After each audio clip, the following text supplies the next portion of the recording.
Look at the size of this clump of dahlias. Biggest one so far. This was actually, it's Fire and Ice Lemon, a real pretty white with yellow center, kind of a double yellow center.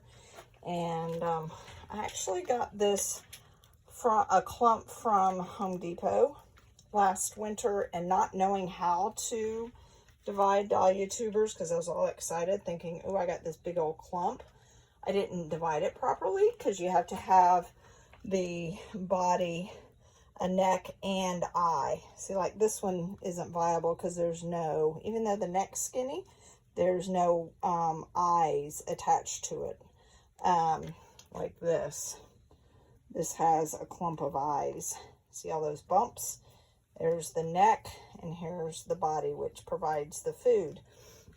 But this thing is ginormous. So most of my dahlia tubers that I divided from Home Depot, I did improperly, and I didn't get very many that survived. It's amazing how they grow around the rocks. But but this is from one tuber. This is my biggest clump so far. Isn't that crazy? Look at that giant. So I'm going to get this one divided up properly and stored.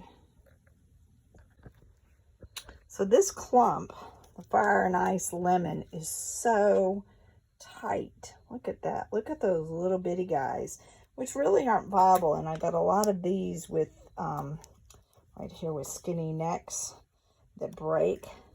So far, this is all trash, because either it doesn't have an eye or the neck broke.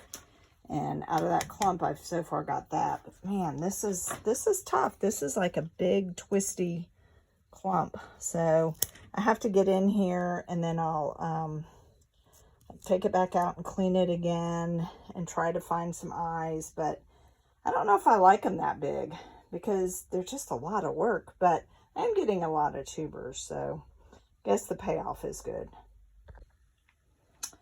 So this is what I ended up with from that giant clump, and this is all the throwaways. So one thing with big clumps that are really interwoven tightly, I think you got a lot of breakage, you got a lot of broken necks, skinny necks.